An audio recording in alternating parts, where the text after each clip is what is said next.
স্বাগত ৭১ জানালে আপনাদের সঙ্গে আছে মিরাকি হাসান। দর্শক, আপনারা জানেন সংবাদ পর্যালোচনা ভিত্তিক নিয়মিত অনুষ্ঠানে আমরা খবরের নানান দিক বিশ্লেষণের চেষ্টা করি।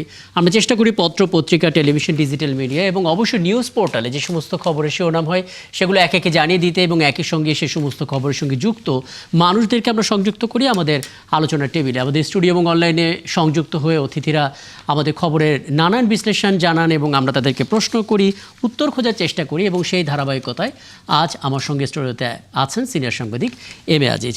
জনাব এম এ আজিজ, আপনাকে স্বাগত জানাচ্ছি, ধন্যবাদ জানাচ্ছি যে আপনি সময়টা দিচ্ছেন এবং এমন একটা সময় আপনি আমাদেরকে সময়টা দিচ্ছেন যখন ঠিক এই মুহূর্তে শাহবাগ উত্তাল, একটা প্রেস কনফারেন্সের প্রস্তুতি চলছে। আমরা হয়তো আলোচনা শুরুই করব সেই প্রেস কনফারেন্স দিয়ে, সেখান থেকে হয়তো আরও অনেক কিছু পাবো। পাশাপাশি আজকে আমরা আন্তর্জাতিক অঙ্গনও দেখতে পাচ্ছি।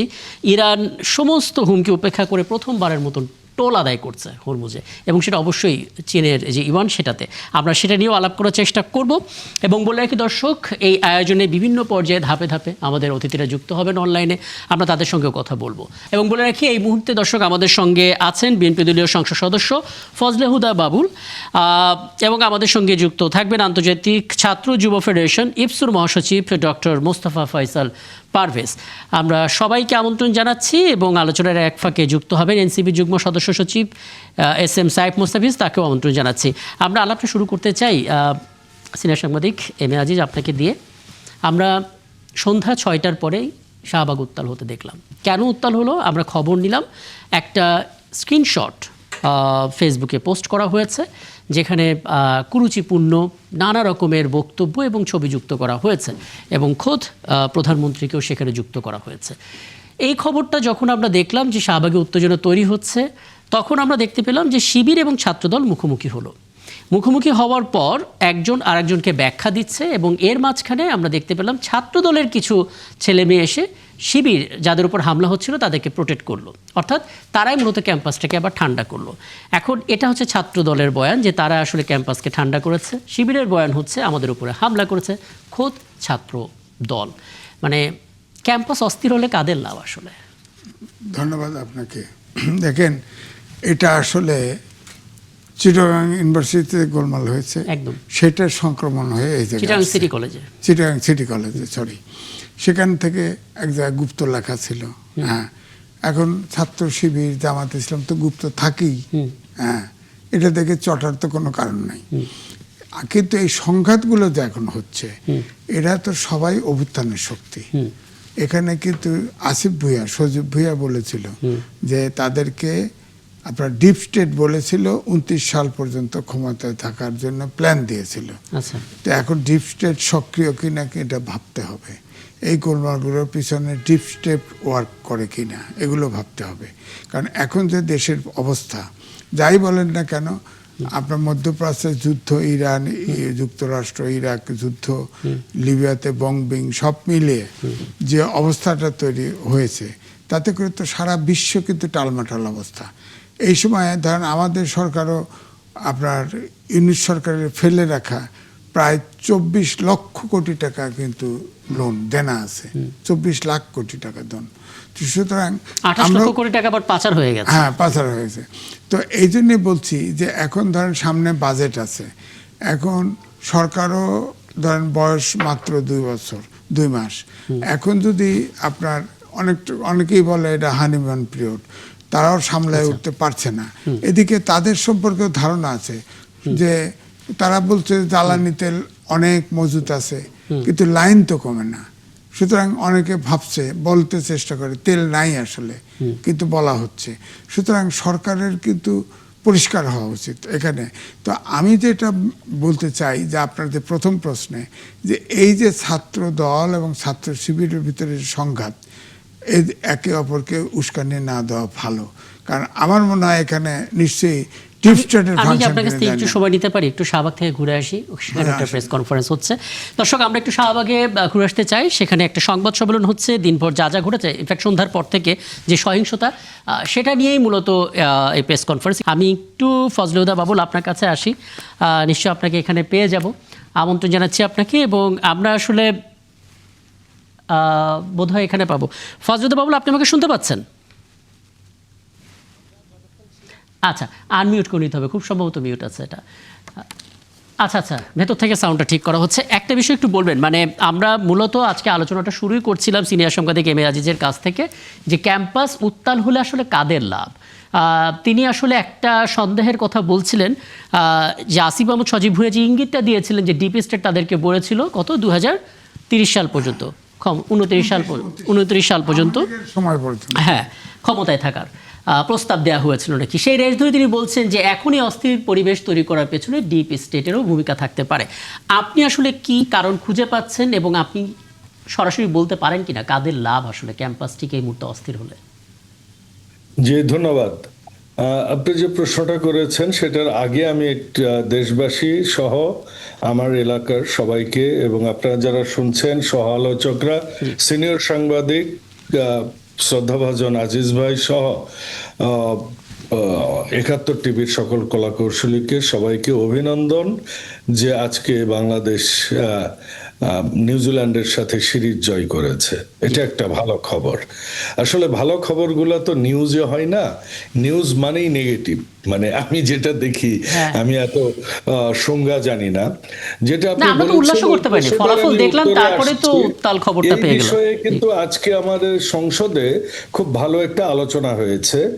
আমাদের শহীদুদ্দিন চৌধুরী এনি ভাই তার রাষ্ট্রপতির ভাষণের উপর বক্তব্য দিতে যেয়ে উনি বলেছেন এই যে ছাত্র রাজনীতিটা অসহিষ্ণু হয়ে উঠছে, এটাকে আমরা বিরোধী দল এবং সরকারি দল সংসদে আমরা যদি যেভাবে আমরা এই বিদ্যুৎ নিয়ে আলোচনা করলাম এবং উভয় পক্ষ মিলে একটা আমরা কমিটির 10 সদস্যের কমিটি গঠন করলাম, ঠিক এইভাবে আমরা ছাত্র রাজনীতিটার, যেটাকে আমরা যদি কর্পোরেট ভাষায় বলি তাহলে এটা বলবো যে এসওপি, স্ট্যান্ডার্ড অপারেটিং প্রসিডিউর, বা আমরা যদি পলিসিটা সুন্দর করে দিতে পারি নেশনকে সবাই মিলে, আমার মনে হয় এটা ভবিষ্যতের জন্য একটা ভালো দিক হবে বলে মনে করছি। এটা একটা আলোচনা আজকে সংসদে।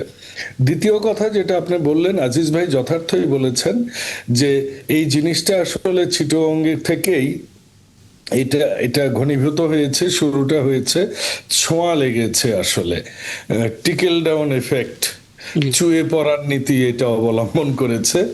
সেই সাথে যেটা উস্কে দিয়েছে যে নোংরা কথাবার্তাগুলো, আমরা ঢাকা বিশ্ববিদ্যালয়ে এর আগেও দেখেছি আমাদের বিএনপির তৎকালীন এবং বর্তমান চেয়ারম্যান জনাব তারেক রহমানকে নিয়ে যেসব ভাষা শব্দ চয়ন করা হয়েছে মিছিলের মধ্যে, সেগুলা কোনো স্বাভাবিক পরিবেশের শব্দ নয়, স্বাভাবিক জায়গার শব্দ নয়। এবং ঠিক ওই রকমই একটা ক্লিপ আজকে মিডিয়াতে এসেছে, সম্পূর্ণটা আমার দেখবার সুযোগ হয়নি, আপনি জানেন আজকে সংসদ চলেছে। জি, তো সেইখানে সেটার একটা তো একটা ক্ষোভ ছিলই ছাত্রদের মধ্যে এবং সাধারণ লোকজনের মধ্যে, ওই ক্ষোভ যে এই যে মিডিয়াতে যা ইচ্ছে তাই। আমি যখন আপনার 71 টিভিতে মুক্তিযুদ্ধের কথা বলি, তখন আমার মেসেঞ্জারে যেসব শব্দ দেয়া হয়, আমার পরিবারের কেউ যদি দেখে হয়তোবা আমাকে বলবে আর টকশোতেই যেও না, মুক্তিযুদ্ধ নিয়েই কথা বলো না। তো এমন একটা দুঃসহ পরিবেশ। আমাদের সেখান থেকে সবাইকে দেশ গঠনের জন্য আমরা 17 বছর লড়াই সংগ্রাম করেছি। আমরা কেউ ডিপ স্টেট নিয়ে কাজ করেছে, কিন্তু কেউ রাস্তায়ও থেকেছে। আমাদের একটা রিক্সাওয়ালাও মারা গেছে, একটা শিশুও জীবন দিয়েছে, মানুষ রক্ত দিয়েছে, এই রাজপথে থেকেছে, জেল খেটেছে, জুলুমের শিকার হয়েছে। ম্যাডাম খালেদা জিয়া তার আপোষণতার সর্বোচ্চ স্তর পৃথিবীকে দেখিয়ে দিয়ে গেছে। আমাদের আপনি যদি আমাকে শুধু এটুকু বলে দেন, হ্যাঁ মাননীয় সংসদ সদস্য, যদি আপনি আমাকে এটুকু বলে দেন যে আসলে কাদের লাভ হবে যদি ক্যাম্পাস অস্থির হয়। জি, এমন একটা পরিবেশে আসবার পর আমরা যে একটা গণতান্ত্রিক পরিবেশ খুঁজে পেয়েছি, তারপর যদি অসহিষ্ণু হয়ে উঠি আমরা, এটা কিন্তু সেই ফ্যাসিস্টদেরই পক্ষে যাবে। কাজে আমাদের সবারই এই বিষয়গুলো সতর্ক থাকা উচিত, বিশেষ করে ছাত্ররা তাদের পড়ার টেবিলে যাওয়া উচিত। এবং বাংলাদেশ গঠনে সারা বিশ্ব এখন অস্থিতিশীল, আমরা প্রত্যেকটা দিন নতুন নতুন অস্থিতিশীলতার খবর পাচ্ছি।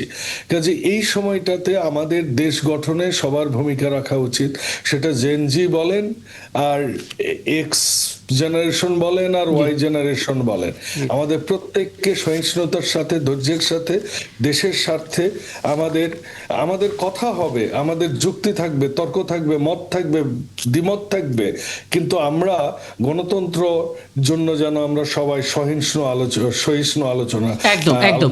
আমি আসলে আরো আলাপ দীর্ঘ করবো একটা ছোট্ট বিরতি বা ফিরে এসে, কিন্তু তার আগে আমি আলাপটা শুরু করতে চাই ডক্টর মোস্তফা ফয়সাল পারভেজ আপনাকে দিয়ে, এবং আপনার কথা বলার মাঝখানে হয়তো আমি একটু বিরতিতে যাব, আগেই বলে রাখি, কিন্তু তারপর আমরা আলাপটা করতে থাকি।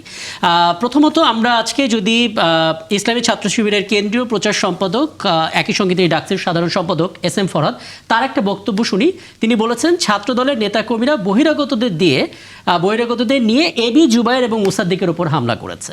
আবার ছাত্র দলের পক্ষ থেকে স্পষ্ট করে বলা হয়েছে যে বিক্ষুব্ধ শিক্ষার্থী এবং জনতা তাদের মারধরের চেষ্টা করলে সেখানে ছাত্রদল ঢাল হয়ে দাঁড়ায় এবং ক্যাম্পাসকে মোটামুটিভাবে ঠান্ডা রাখার চেষ্টা করে।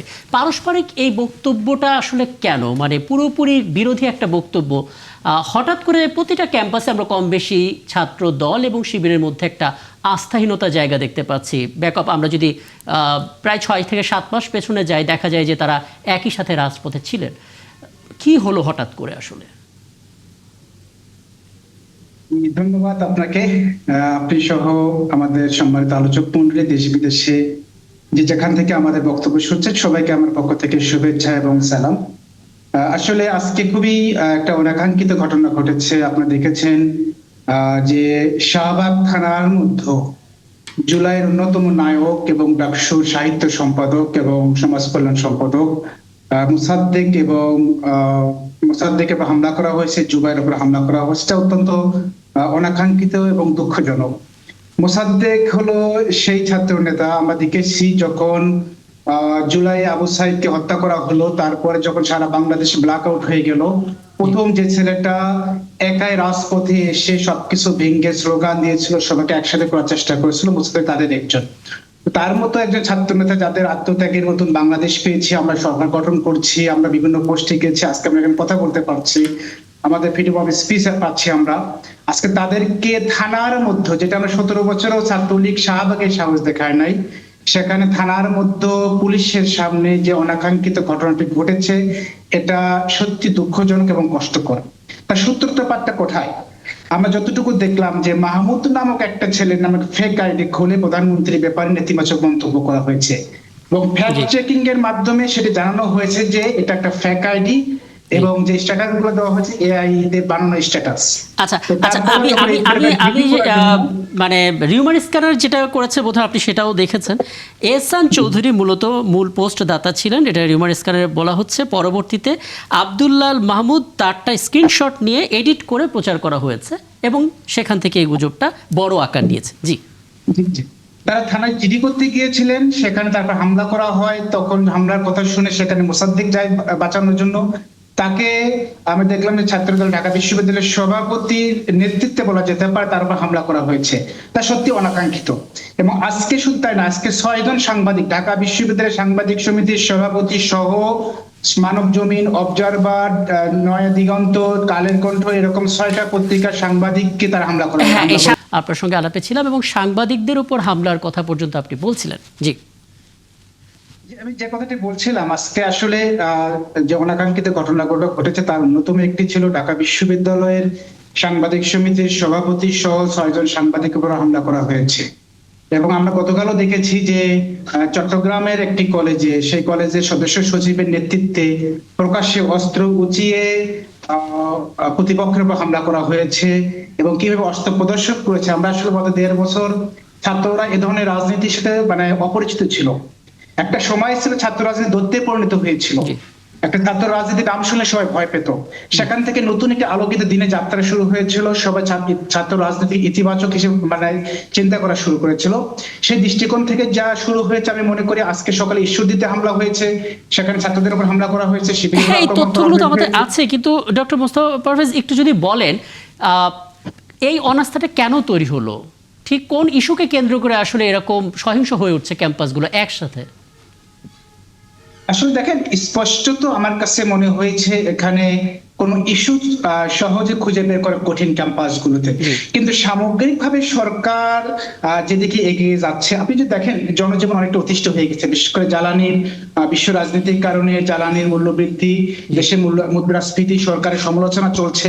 সরকারের যে সমালোচনার কারণে আমার কাছে মনে হয় না যে সরকারের সমালোচনা বন্ধ করার জন্য ছাত্র ক্যাম্পাসগুলোকে উত্তপ্ত করে সবার জনগণের চোখ অন্যদিকে ফেরানো সম্ভব, এটা মনে হয় না। তবে আমার কাছে মনে হয় সরকারের উচিত হবে যে যত দ্রুত সম্ভব ছাত্র সংগঠনকে নিয়ন্ত্রণ করা, নচেত এটি জনগণ, অতীতে আমরা দেখেছি ছাত্র সংগঠনগুলো লাগাম ছাড়া হয়ে গেলে সামগ্রিকভাবে শুধু ছাত্ররা নয় দেশের সমস্ত জনগণ সরকারের উপর খেপে যায়। এখান থেকে অবশ্যই সরকারের শিক্ষা নেওয়া উচিত। এখানে একটা ছোট বিষয়কে যুক্ত করবেন, মানে সরকারের দিক থেকে হয়তো সরকার ব্যবস্থা নেবে, কিন্তু গত কালকেই ইনফ্যাক্ট এখন যেহেতু রাত 12টা বেজে গেছে, আমরা বলতে পারি গত পরশু দিন যখন চট্টগ্রাম সিটি কলেজে শিক্ষার্থীর উপর হামলা হলো, পায়ের গোড়ালি প্রায় বিচ্ছিন্ন করা হলো, জামাতুল ইসলামের পক্ষ থেকে একটা প্রেস রিলিজ পাঠানো হলো এবং সেখানে মিয়া গোলাম পরোয়ারের স্টেটমেন্ট উল্লেখ ছিল ছাত্র দলের সন্ত্রাসী শব্দটা। মানে এখনই কি ছাত্র দলকে সন্ত্রাসী ট্যাগ দেওয়াটা কি ঠিক হলো কিনা, মানে এটা নিয়ে অনেকে কথা বলেছেন। গতকাল আমাদের সঙ্গে যিনি অতিথি ছিলেন তিনি একটা প্রতিবাদী জানিয়েছিলেন, জাহাঙ্গীর আলম দুলাল। জি, সব ছাত্র দলকে সন্ত্রাসী বলে মোটে উচিত হবে না, কিন্তু যারা অস্ত্র হাতে প্রকাশ্যে মারামারি করেছে, আক্রমণ করেছে, পায়ের গোড়ালি কেটে নিয়েছে, রক কেটে দিয়েছে, তাদেরকে যেভাবে অস্ত্র উঁচিয়ে করেছে, এটা আসলে এই ব্যক্তিদেরকে যদি আপনি সন্ত্রাসী বলেন খুব বেশি খারাপও দেখা যাবে না আমার কাছে মনে হয়। এবং এদেরকে যদি তাকান, এবং তাদের বয়স কিন্তু 40-50, এবং তাদেরকে ছাত্র বলার কোনো সুযোগও নাই, বহিরাগত। এবং আজকে ডাকসু জিএস একটা কথা বলেছে, বহিরাগত। এবং ক্যাম্পাসগুলোতে দেখেন, আমি ঢাকা বিশ্ববিদ্যালয় থেকে 14-15 বছর আগে আমার মাস্টার শেষ হয়েছে। আমাদের সমসাময়িক ছাত্র নেতারা এখনো তার পলিটিক্স করছে ছাত্র নেতা হিসেবে। তো স্বাভাবিকভাবে তারা তো ছাত্র থাকার কোনো সুযোগ নেই, বহিরাগত হয়ে গেছে, এটা স্বাভাবিক।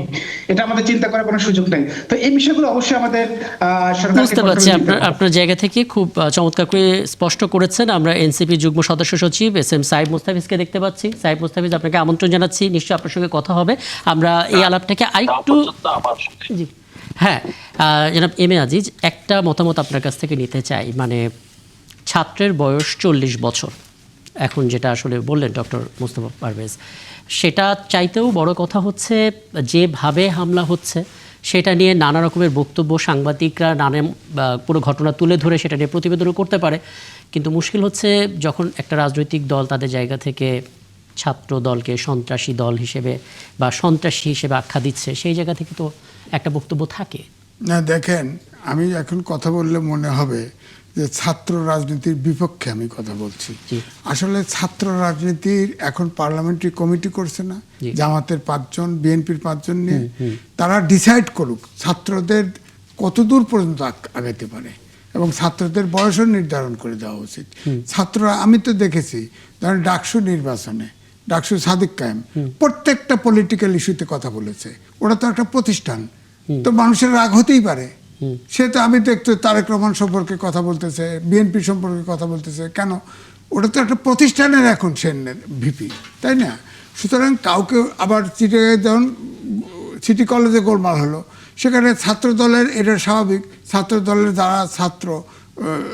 দলের যারা আছে তারা কিন্তু কম্পারেটিভলি একটু বয়স্ক, এই তো কোনো ঠিক আছে। কিন্তু রক কাটার প্রশ্ন আসলে কিন্তু ছাত্র দলের প্রশ্নটা আলোচনায় কম আসবে। রক কাটার এক্সপিরিয়েন্স তো অন্য দলের আছে, সেই প্রশ্ন তো আসবে। এখন যদি জামাতের পক্ষ থেকে বলা হয় যে আমাকে রক কেটে দিছে, তাহলে তার বিরুদ্ধে মামলা করেন, পরিষ্কার মামলা করেন। কারণ রক কাটে যে সে ক্রিমিনাল, এটা বহিরাগত না বয়স বেশি সেটা বড় কথা না, রক কাটার সে তো ক্রিমিনাল, তার বিরুদ্ধে মামলা হওয়া উচিত এবং পার্লামেন্টে উঠাক।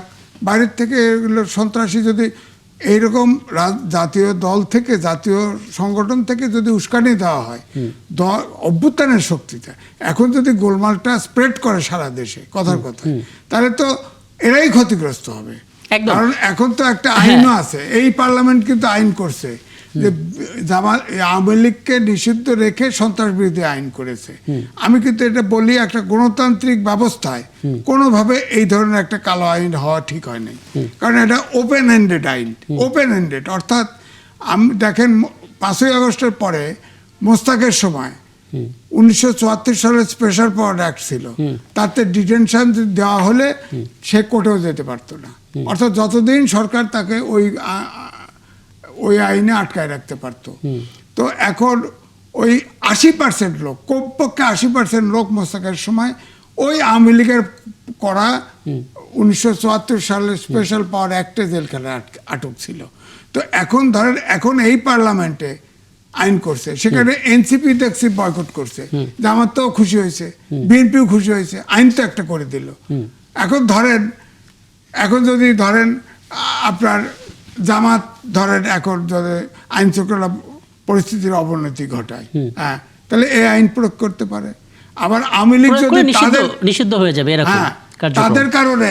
তাদের কারণে যদি এখন এই যে আমি বললাম ডিপ স্টেট, ভদ্রভাবে ডিপ স্টেট, যদি তারা এই জাতীয় সংগঠন যদি এই ছাত্রদের নিয়ন্ত্রণ না করে, তাহলে এও তো হতে পারে যে ফেসিবাদ আবার আগমন ঘটবে। 10 বছর হোক, 20 বছর হোক, সংখ্যাটা রয়েছে, 50 বছর হোক, যদি আওয়ামী লীগ আসে, বিএনপি নিষিদ্ধ করতে পারে। সুতরাং এটা তো সবার জন্য খর্ব। এই কালো আইন বলছেন যেটা, এটা নিয়ে সময় থাকলে আলাপটা দীর্ঘ করতাম, কিন্তু হাতে অনেকগুলো বিষয় রয়েছে। আমি একটু ফজলুদ্দিন বাবুল আপনার কাছে আসি। আপনি শুনছিলেন সিনিয়র সাংবাদিক এম এ আজিজ বলছিলেন একটা চমৎকার কথা, যে আমরা সংসদে যেরকম 5 জনের একটা কমিটি দেখলাম যারা আসলে জ্বালানি সংকট নিয়ে কথা বলবেন, সরকারের পক্ষ থেকে সেই 5 জনের নাম আমরা জানি, বিরোধী দলের পক্ষ থেকে হয়তো সকালবেলা আমরা জেনে যাব। ঠিক এরকম করে কত বছর পর্যন্ত একজন ছাত্র হিসেবে ছাত্রত্ব নিয়ে রাজনীতি করতে পারবে? মানে 40 ঊর্ধ্ব একজন ছাত্র নেতা, এটা তো বলতেও খারাপ লাগে, দেখতেও খারাপ লাগে। আর একটা বিষয় বলবেন, ইদানিং আমরা দেয়ালিকায় গুপ্ত লেখা দেখতে পাচ্ছি। গুপ্ত শব্দটা শুনলে কারা রেগে যায়? রেগে যাওয়ার কারণটা কি, এবং সেটা নিয়ে কেন ক্যাম্পাস অস্থির হতে হবে? আমি একটা কথা বলি, গণতান্ত্রিক রাজনীতিতে কোনো গুপ্তর জায়গা নেই। তাহলে জেএমবি, আনসারুল্লাহ বাংলা টিম, ওদের নাথানুম হিল ট্যাক্সের স্বাধীনতা চায়, ওদেরকেও রাজনীতি করার সুযোগ দেন, দেশ সরকার হয়ে যাক। গণতান্ত্রিক রাজনীতিতে ওপেন রাজনীতি করতে হবে, এটা নিয়ে আসবে অবশ্যই, গুপ্ত রাজনীতি করা উচিত। হ্যাঁ, ফজলুদ্দিন বাবুল একটু মন্তব্য জেনে নিন। ধন্যবাদ। যেটা বলেছেন, হ্যাঁ, এবং আজিজ ভাই যথার্থই বলেছেন। আসলে রাজনীতিতে গুপ্ত বলে রাজনীতি করাটাই এটা অশান্তির বিষয়। আজকে একজন সহ আলোচক ডক্টর মোস্তফা ফয়সাল পারভেজ বারবার উল্লেখ করছিলেন যে কি হয়েছে, একটাবারও কিন্তু উল্লেখ করা হলো না what is the cause. We are only talking about the effect. So let's talk about the cause. কারা এক বাংলাদেশের শুধু না, পুরো উপমহাদেশের সবচেয়ে বড় সুসংগঠিত একটা রাজনৈতিক দল এখন বাংলাদেশ জাতীয়তাবাদী দল, সেইটার তখনকার চেয়ারম্যান সম্পর্কে এইসব স্লোগান দিয়েছিল, তাদের বিচার হওয়াটা। কারণ আপনি যদি বিচারহীনতা শুরু করেন, it's a continuous and accumulative issue. এখন তারপর কি তাকে এবং তার একমাত্র কন্যাকে নিয়ে, যিনি শুধু প্রধানমন্ত্রীর কন্যা নয়, যার দাদা এই দেশের স্বাধীনতার ঘোষক, যার দাদি এদেশের 3 বারের প্রধানমন্ত্রী, আপোষের নেত্রী, সেই পরিবারকে নিয়ে যখন এসব ছড়ায়, এখন ফেক আইডি, আরে ভাই ফেক আইডি, বট আইডি তো আপনাদের তৈরি, গুপ্ত তো আপনারা। আমি নিজে দেখেছি তো কিভাবে আপনারা সেই ফাসিস্টকে নিয়ে স্লোগান দিয়েছেন, কিভাবে বক্তব্য দিয়েছেন, সেটা সার্জিস বলেন, হাসনাত বলেন, এগুলো তো আমার সামনে বলেছে তারা। এই আপনার ডাকসুর জিএস আমার হলের ছাত্র, আমি তার বিতর্কের বহুবার বিচারকের দায়িত্ব পালন করেছি, সে আমার ডিবেটিং ক্লাবের সভাপতি ছিল, সাধারণ সম্পাদক ছিল। সে তো নিজে 100 বার বঙ্গবন্ধু এবং সেই আওয়ামী লীগ বলতে বলতে মুখে ফেনা তুলে ফেলেছে। এইসব গুপ্তরা তো একসময় গুপ্ত রাজনীতি করেছেন, আজিজ ভাই তো সঠিক বলেছেন। এবং এইসব থেকে আমরা যদি বের হয়ে না এসে, what I say is bygones are bygones, let it be, but what will be the solution?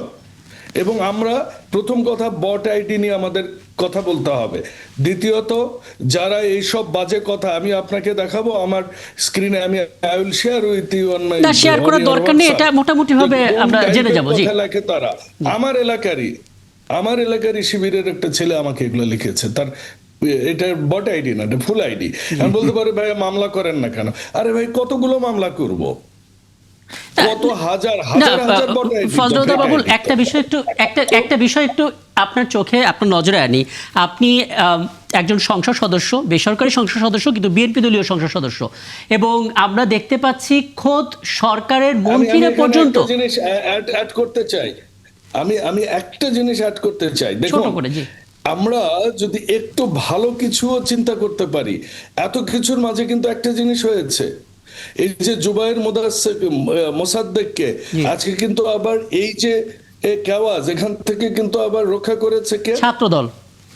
এইসব কে ছাত্রদল, এবং তার নাম হচ্ছে নাহিদুজ্জামান শিপন সহ ঢাকা বিশ্ববিদ্যালয় ছাত্রদলের সাধারণ সম্পাদক নাহিদুজ্জামান শিপন সহ ছাত্রদলের অনেক নেতা কর্মীরা। জি, এটাও তো একটা ভালো জিনিস। আমরা তো নীলক্ষেতেও ব্যালট দেখেছি। না, কিন্তু আমি আপনার কাছে যেটা জানতে চাই, আপনি নিজেই যদি জাতীয়তাবাদী ছাত্র দলের ছেলেরা তো 17 বছর হলে থাকতে পারেনি। ফজলুদ্দিন বাবু, আমি আপনার কাছে যেটা জানতে চাই, আপনি নিজেই যদি আসলে অপতথ্যের শিকার হন, তাহলে সাধারণ মানুষ কি করবে? মানে আমরা দেখতে পাচ্ছি খোদ মন্ত্রীরাই তো বট বাহিনীর শিকার হচ্ছেন, টার্গেটে পরিণত হচ্ছেন। আবারও ওই কথাই আসতে হয়। জি, আবারও ওই কথাই আসতে হয়। So let us all talk the solutions. Let us not talk. আচ্ছা, আমার দল ক্ষমতায়, ঠিক আছে, জি। I do agree. আরে ভাই 30 days হয়েছে, প্রথম 30 দিন তো আপনি ইফতারিতে কাটাইছেন, ঈদ কাটাইছেন, এরপর তো আপনি 133টা অধ্যাদেশ নিয়ে আপনি চলছেন, মানে প্রত্যেক সেকেন্ডে কতগুলো অধ্যাদেশ হয়েছে আল্লাহই ভালো জানে, সেটা নিয়ে আপনি কথা বলেছেন। So let's make the country democratic and let's we all take the responsibility to make the society betterment. আমরা সবসময় শুধু বাজে কথাগুলো বলি, আমরা কিন্তু কখনো এই জিনিসগুলো বলি না। আমাদের যা হয়েছে, আমরা জুলাই অভ্যুত্থানের পর আমরা কি করেছি? জুলাই সনদ আমরা সাইন করেছি, ডেমোক্রেটিক ভাবে একটা কান্ট্রিতে ইলেকশন হয়েছে, পার্লামেন্ট হয়েছে। এখন যদি ডাকসু, আমি তো উল্টো ভাবে যদি বলি যে এটা ডাকসুর নেতৃত্বের ফেইলার, তারা তো ক্ষমতায় সেখানে, তারা ছাত্রদের জন্য কি করলো? তারা কুল ডাউন করার মতো লিডারশিপ কেন নাই দেখাইতে পারেনি তারা সেখানে, কারণ ছাত্র দল তো এখানে ক্ষিপ্ত হবে। আচ্ছা, এই প্রশ্নটা তাহলে একটু হয়ে আসে, এটা জানার চেষ্টা করি। আমি একটু এস এম সাহেব মোস্তাফিজ, আমি দুঃখ প্রকাশ করছি আপনার কাছে, অনেকক্ষণ ধরে আপনাকে অপেক্ষায় রাখছি। আসলে এই আলাপের অংশটা একটু শেষ করে তারপর আপনার কাছে আসবো, কারণ আপনার একটা মতামত জানার প্রয়োজন আমার আছে। আমি একটু ডক্টর পারভেজ একটা ব্যাখ্যা আপনার কাছ থেকে একটু জানতে চাই। আমি শুরুতে যেই অংশটা কোট করে শোনাচ্ছিলাম, ডাকসুর সাধারণ সম্পাদকের বক্তব্য, তিনি নিজেই আসলে বিপদে পড়েছিলেন আজকে, এবং সেখান থেকে ছাত্রদলের সাধারণ সম্পাদক নাহিদুজ্জামান শিপন সহ ছাত্রদলের নেতাকর্মীরা সেভ করে তারপর তাকে সরিয়ে দেন বা একটা জায়গায় নিয়ে আসেন, যেখান থেকে একটা বড় ধরনের ঝামেলা হতে পারতো। এটা একটা পজিটিভ সাইন। কিন্তু যেটা আসলে জানতে চাই, বিএনপি হয়তো তাদের ছাত্র সংগঠন, ছাত্র দলের দিকে হয়তো কোনো বার্তা দিবে, যেটা আপনারা প্রত্যাশা করছেন, কিন্তু জামাত কি তাদের ছাত্র সংগঠনের দিকে সেই বার্তাটা দিতে পারছে? যখন আমরা সাদিক কায়েমের বিভিন্ন বক্তব্য এখনো দেখি, ডাকসুর ভিপি হওয়ার পরও তিনি পলিটিক্যাল স্টেটমেন্ট দিচ্ছেন, বক্তব্য দিচ্ছেন, সেটা নিয়ে কখনো এসেছে কি দল থেকে সতর্কীকরণ কোনো কথাবার্তা? জি, আপনাকে ধন্যবাদ। আসলে আমাদের ভালো কাজের প্রশংসা অবশ্যই আমাদের করতে হবে। আজকে শাহবাগ থানায় যখন মোসাদ্দেকের উপর হামলা হয়েছে এবং হামলার পরে ছাত্র দলের প্রেসিডেন্ট তাদেরকে ছাড়ানোর চেষ্টা করছে, অবশ্যই প্রশংসা করতে হবে, এতে কোনো সন্দেহ নেই। কিন্তু ডাকসুর বিপি আমাদের সিনিয়র সাংবাদিক একটি কথা বলেছেন, তিনি রাজনৈতিক স্টেটমেন্ট দেন বিভিন্ন বিষয়ে। আসলে ডাকসুর ভিপির অবস্থানটা আমরা যদি বলি, দেখেন তিনি তো আসলে একজন অনেক এমপির চাইতেও কিন্তু উনি পরিচিত থাকে, স্বাভাবিক, এবং তার কাছে মানুষের প্রত্যাশা অনেক বেশি থাকে। এবং আমি দেখছি অনেক ইস্যুতে সে যদি একদিন কথা না বলে প্রচুর কমেন্ট যাচ্ছে যে ডাকসুর ভিপি কোনো কথা বলছে না কেন, এরকম অসংখ্য ঘটনা দেখেছি। তো স্বাভাবিকভাবে নর্মালি দেখা যায় যে বাংলাদেশের গুরুত্বপূর্ণ ইস্যুগুলোতে ডাকসুর ভিপি স্টেটমেন্ট দিয়ে থাকে। এটা ভালো হচ্ছে না ঠিক হচ্ছে, এটা আমাদেরকে সেটা বিবেচনা করা যেতে পারে, অবশ্যই এটার মন্তব্য আসতে পারে। বাট জামাত এই ইস্যুতে তাকে কোনো নির্দেশনা দেওয়া উচিত কি উচিত নয়, এটাও আমাদের চিন্তা করতে হবে। বাট একজন ডাকসুর ভিপি যিনি ঢাকা বিশ্ববিদ্যালয় ক্যাম্পাসে নির্বাচিত হয়েছেন, তিনি অবশ্যই একটা সচেতন মানুষ এবং জাতির গুরুত্বপূর্ণ বিষয়ে অবশ্যই স্টেটমেন্ট দেবে এবং দেওয়া উচিত আমি মনে করি। বাট অবশ্যই তার জন্য লিমিটেশন থাকে, এটা আমাদের চিন্তা করতে হবে। আজকে আমরা সাধারণ মানুষের তো অনেক মন্তব্য থাকে, এবং সেই মন্তব্য কিছু কিছু আসে যেগুলো আসলে উত্তর খুঁজতে গেলেও আমরা আসলে হিমশিম খাই। যেমন একজন জানতে চাইছিলেন, ছাত্র শিবির তাদেরকে অনেকে রাজাকার ট্যাগও দিয়েছিল, সেই জায়গা থেকে তারা দীর্ঘ সময় সেটা সহ্যও করেছিল, কিন্তু আজকে গুপ্ত ট্যাগ দিলে তারা এত ক্ষেপে যাচ্ছে কেন? জি, দেখেন, গুপ্ত শব্দটা বাংলাদেশের রাজনীতিতে কখন শুরু হয়েছে এটা আমরা কম বেশি দেখেছি। জি, বাংলাদেশের 5 আগস্টের পরে বাংলাদেশের ছাত্র রাজনীতি যখন পরিবর্তন হয় এবং এই সাদিকদের হাত ধরে কিংবা এখানে মোসাদ্দেক সহ অন্যান্য ছাত্র নেতারা যারা ছিলেন তারা যে ভূমিকা রেখেছে সেই ভূমিকার পরে কিন্তু তাদেরকে কটাক্ষ করার জন্য, তাদের অবদানগুলোকে ছোট করার জন্য কিন্তু এই শব্দটা আনা হয়েছে। আপনি একটু বলেন তো, দেখেন তো, ঢাকা বিশ্ববিদ্যালয়ের ছাত্রদল কমিটি ঘোষণা হয়েছে, সেখানে প্রায় 20 থেকে 21 জন ছাত্রলীগ নেতাকর্মী পাওয়া গেছে। তো এটা কি তাকে গুপ্ত ছিল না? আমরা কিভাবে ব্যাখ্যা করব? কিন্তু ছাত্র শিবির কমিটিতে কয়জন ছাত্রলীগের সাবেক নেতা পোস্টেড আছে, এগুলো আমি পর্যালোচনা করেছি। ঢাকা বিশ্ববিদ্যালয়ে আমি ছাত্র ছিলাম, এখানে ভাইও ছাত্র অনেকে ছিলেন, আমাদের এখানে সাহেব মোস্তাফেজ যারা আছেন তারা আমরা ক্যাম্পাস ছেড়ে অনেক করে আসছেন। তারা ছাত্রলীগ যখন ক্ষমতায় ছিল, আমি ঢাকা ছাত্রলীগ ক্ষমতায় আসার আগে 29 ডিসেম্বর 2008 তারিখ পর্যন্ত আমি এসএম হলে ছিলাম। সেই রাতে আমাকে বের হয়ে যেতে হয়েছে, এরপর থাকার কোনো সুযোগ ছিল না। কিন্তু তারপরে যে জেনারেশন ক্যাম্পাসে এসেছে, স্বাভাবিকভাবে তাকে ফার্স্ট ইয়ারে চুপ থাকতে হয়েছে। যারা চুপ থাকে নাই, আমি ঢাকা বিশ্ববিদ্যালয়ে দেখেছি, আমার চোখের সামনে, আমি সলিমুল্লাহ মুসলিম আলী আওয়ামী লীগ আসার সভাপতি ছিলাম, কয়েক শত আমার কর্মী বের হয়েছে প্রথম কয়েক মাসে। তাহলে স্বাভাবিক, আপনি কি করবেন? একদম, আপনি যে পয়েন্টগুলো উল্লেখ করলেন, আমি সরাসরি ফজলুদ্দা বাবুল যদি আপনার কাছ থেকে ব্যাখ্যাটা জানতে চাই, মানে ছাত্র দলের ভেতরেও যদি গুপ্ত থাকে সেটা কি আসলে কি বলবেন? প্রথম কথা হচ্ছে, ছাত্র দলের যারা নেতা তারা কোনোদিনও গোপন ভাবে করেনি। ছাত্র দলের একজন লোক হলে থাকতে পারেনি, কারণ তারা প্রকাশ্য রাজনীতি করেছে। এখন ডক্টর মোস্তফা ফয়সাল পারভেজ কি বললেন, I don't think that this has to be counted for me. এটার কোনো লজিক নাই, এটা একটা ইলজিক্যাল কথা, কারণ এটা ধ্রুব সত্য আমার চোখের সামনে।